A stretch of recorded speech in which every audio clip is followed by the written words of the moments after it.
ఎల్సెలా books news పాడ్కాస్ట్కు స్వాగతం. నేటి ప్రపంచంలో ఏమి జరుగుతుందో తెలుసుకునే ప్రదేశమిది. ఈరోజు మనం ఒక చాలా ముఖ్యమైన అంశం గురించి మాట్లాడుకోబోతున్నాం. తరచుగా దీని గురించి చర్చించడానికి మనం కొంచెం వెనకాడతాం. అదే కౌమార దశలో ఉన్నవారి మానసిక ఆరోగ్యం. ఇది జీవితంలో చాలా కీలకమైన దశ కదా. ఎన్నో మార్పులు, శారీరకంగా, మానసికంగా, సామాజికంగా. నిజమే. ఒక రకంగా చెప్పాలంటే అదొక తుఫాను లాంటిది. అవును. అందుకే మన ఈరోజు చర్చ యొక్క ఉద్దేశమేంటంటే, ఈ సమస్య అసలు ఎంత పెద్దది, దాన్ని ప్రభావితం చేసే అంశాలేంటి, మరి దాన్ని పరిష్కరించడం ఎందుకు అంత అవసరం అనే విషయాలు లోతుగా అర్థం చేసుకోవడం. సరే, ముందుగా ఈ సమస్య తీవ్రత గురించి మాట్లాడుకుందాం. నా దగ్గర ఒక గణాంకముంది, అది వింటే కొంచెం ఆశ్చర్యంగా ఉంటుంది. చెప్పండి. ప్రపంచవ్యాప్తంగా ప్రతి 7 10 నుండి 19 ఏళ్ల వయస్సు గలవారిలో ఒకరు, అంటే ప్రతి 7 టీనేజర్స్లో ఒకరు ఏదో ఒక మానసిక రుగ్మతము అనుభవిస్తున్నారట. అమ్మో, ప్రతి 7 ఒకరా? అంటే అది చిన్న విషయం కాదు. అస్సలు కాదు. అంటే దీని అర్థం లక్షలాది మంది యువత నిశ్శబ్దంగా ఇబ్బంది పడుతున్నారన్నమాట. ఇంకా విచారకరమైన విషయమేంటంటే, ఈ సమస్యలు చాలా వరకు బయటపడవు. వాటిని ఎవరూ గుర్తించరు, చికిత్స కూడా అందదు. అదే పెద్ద సమస్య, గుర్తించకపోవడం. అవును, దాని పర్యవసానాలు చాలా దీర్ఘకాలికంగా ఉంటాయి. వాళ్ల చదువు, భవిష్యత్తు, చివరికి వాళ్ల శారీరక ఆరోగ్యం కూడా దెబ్బతింటుంది. కుంగుబాటు అంటే డిప్రెషన్, ఆందోళన, ఇవి ఈ వయసు వారిలో అనారోగ్యానికి, వైకల్యానికి కూడా ప్రధాన కారణాలుగా ఉన్నాయని అంటున్నారు. ఇంకా చెప్పాలంటే 15 నుండి 29 సంవత్సరాల వయసు గలవారి మరణాలకు ఆత్మహత్య 3వ ప్రధాన కారణంగా ఉంది. ఇది వింటుంటేనే మనం ఎంత అత్యవసరంగా స్పందించాలో అర్థమవుతుంది. నిజమే, ఇది భయపెట్టే వాస్తవం. సరే, మరి అసలు ఈ సమస్యలకు కారణాలేంటి? ఇది కేవలం మార్పుల వయసు కాబట్టి సహజమేనా? కొంతవరకు సహజమే, కాని అంతకు మించి చాలా అంశాలున్నాయి. ప్రమాద కారకాలు ఎంతెక్కువగా ఉంటే వారి మానసిక ఆరోగ్యంపై అంతెక్కువ ప్రభావం ఉంటుంది. ఉదాహరణకి, ముఖ్యంగా వారి ఇంటి వాతావరణం, స్నేహితులతో సంబంధాలు చాలా ముఖ్యం.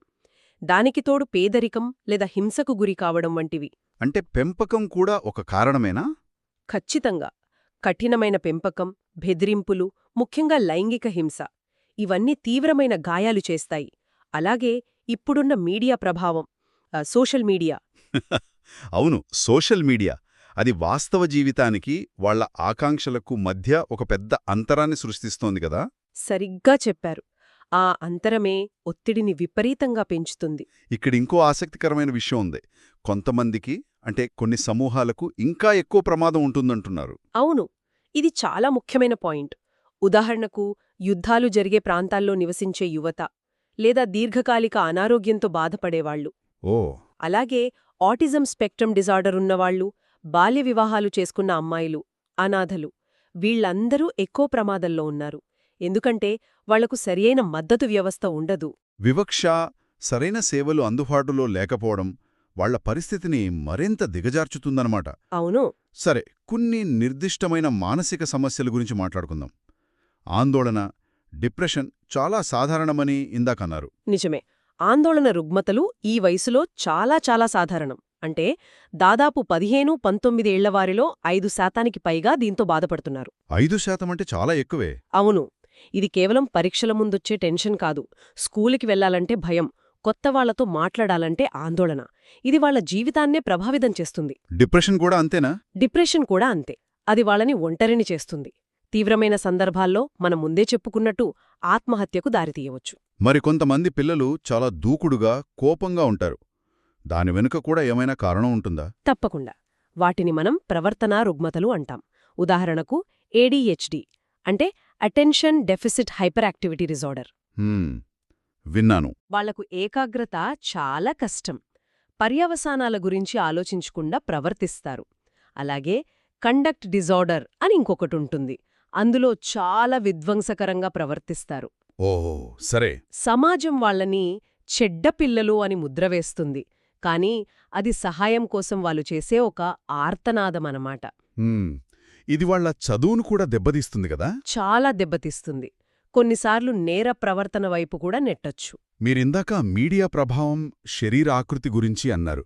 అప్పుడు నాకు ఈటింగ్ డిజార్డర్స్ గుర్తొచ్చాయి. అవును. అనురెక్సియా నవోసా, బులీమియా నవోసా లాంటివి సాధారణంగా ఈ దశలోనే మొదలవుతాయి. దానికి ప్రధాన కారణమేంటి? అసాధారణ ఆహారపు అలవాట్లు, తమ బరువు, శరీరం గురించి మితిమీరిన ఆందోళన. ముఖ్యంగా అమ్మాయిలు దీనివల్ల ఎక్కువగా ప్రభావితమవుతారు. ఇది శారీరకంగా కూడా చాలా ప్రమాదకరం కదా? చాలా ప్రమాదకరం. నిజానికి ఏ ఇతర మానసిక రుగ్మత కన్నా అనోరెక్సియాకు మరణాల రేటు ఎక్కువ. నిజమా? ఇది నాకు కొత్త విషయం. అవును. గుండె ఆగిపోవటం లేదా పోషకాహార లోపం వల్ల ప్రాణాలు కోల్పోయే ప్రమాదం చాలా ఎక్కువ. మరి స్కిజోఫ్రెనియా లాంటి మరింత తీవ్రమైన సమస్యల గురించి?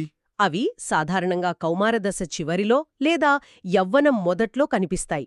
చాలా అరుదు, కానీ వాళ్లను వాస్తవ ప్రపంచం నుండి దూరం చేస్తాయి. అంటే ఇన్ని రకాల భావోద్వేగ ఇబ్బందులున్నప్పుడు అది వారి ప్రవర్తనపై ఎలా ప్రభావం చూపుతుంది?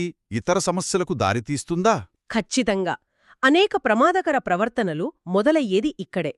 తమ బాధను తట్టుకోవటానికి వాళ్లు ఎంచుకునే తప్పుడు మార్గాలవి. ఉదాహరణకు మాదక ద్రవ్యాల వాడకం లాంటివా? సరిగ్గా అదే. 15-19 వారిలో ఆల్కహాల్ వాడకం చాలా ఎక్కువ. గంజాయి, పొగాకు కూడా. తమ బాధను మర్చిపోవడానికి ఒక మార్గంగా ఎంచుకుంటారన్నమాట. అవును. తమ ఆందోళన నుండి, ఒత్తిడి నుండి పారిపోవడానికి. కాని అది వాళ్ల మెదడు అభివృద్ధిపై శాశ్వత నష్టాన్ని కలిగిస్తోంది. హింస గురించి కూడా ఒక పాయింటుంది. అంతర్గత హింస ఈ వయసువారి మరణానికి ఒక ప్రధాన కారణమని దానికి ప్రయత్నిస్తారు. ఇవన్నీ వింటుంటే చాలా నిరుత్సాహంగా ఉంది. కానీ సహాయం చేయడానికి మార్గాలుంటాయి కదా? మనం ఏం చేయవచ్చు? అస్సలు నిస్సహాయ పరిస్థితి కాదు. ఖచ్చితంగా మార్గాలున్నాయి. ప్రధానంగా నివారణ మరియు ప్రోత్సాహంపై దృష్టి పెట్టాలి. నివారణ అంటే? సమస్య రాకముందేనా? అవును. సమస్య రాకముందే వారిలో కొన్ని నైపుణ్యాలను బలోపేతం చేయడం, భావోద్వేగాలను ఎలా నియంత్రించుకోవాలి, సమస్యలను ఎలా పరిష్కరించుకోవాలి, కష్టమైన పరిస్థితులను ఎలా ఎదుర్కోవాలి, ఇలాంటివి నేర్పించడం. దీన్నే రెసిలియన్స్ అంటారా? మానసిక స్థితిస్థాపకత? ఖచ్చితంగా అదే.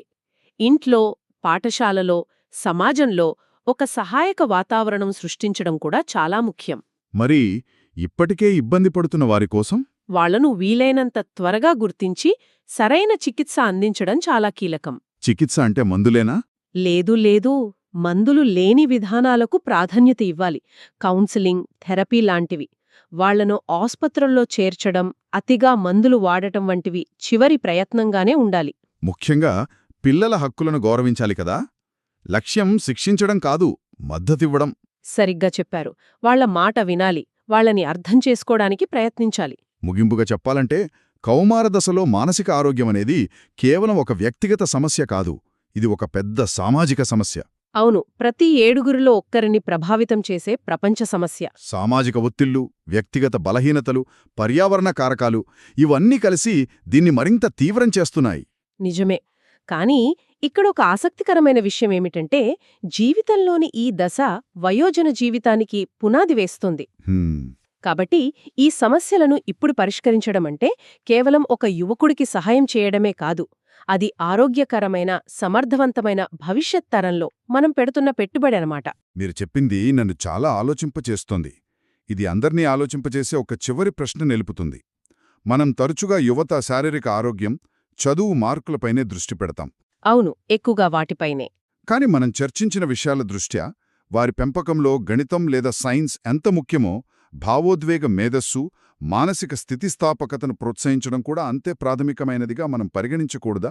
చాలా మంచి ప్రశ్న. తప్పకుండా పరిగణించాలి. ఈరోజు మనం దానికి ప్రాధాన్యత ఇస్తే ఒక 20 ఏళ్లలో మన సమాజం ఎలా ఉంటుంది? మా పాడ్కాస్ట్ విన్నందుకు ధన్యవాదాలు. మరిన్నింటి కోసం వింటూనే ఉండండి.